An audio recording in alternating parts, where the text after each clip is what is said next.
Our verse for today comes from 1 Samuel chapter 3, but before I share it with you, I want to give you some context.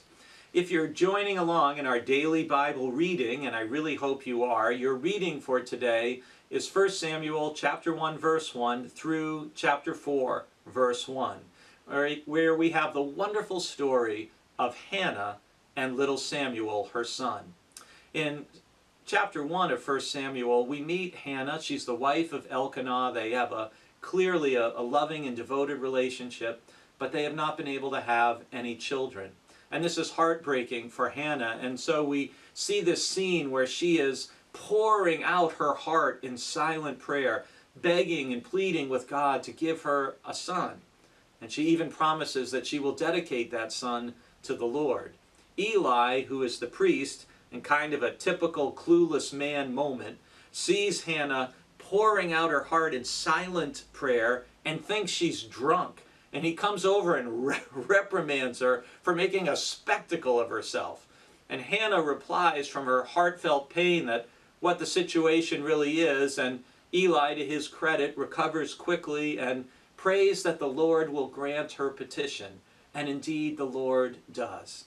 And she gives birth to a son, Samuel, and she dedicates him to the Lord. And the song of Hannah, her song of rejoicing, is the very model for Mary's Magnificat, as it's known, in Luke chapter 1, verses 46 to 55. Mary's song is very much based on Hannah's song of praise.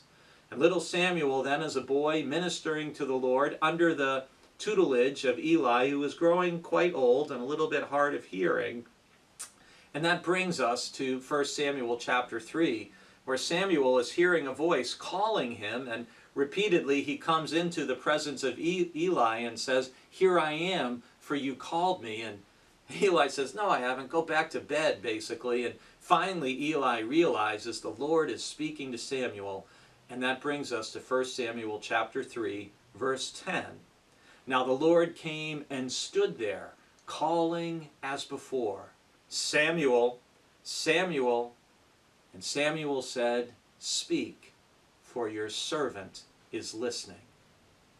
I want to suggest to you that this is one of the best prayers in the Bible, and one of the best prayers we can speak in our own life. I know when I was younger, my prayer consisted of a lot of speaking and a lot of talking, and not so much silence and listening.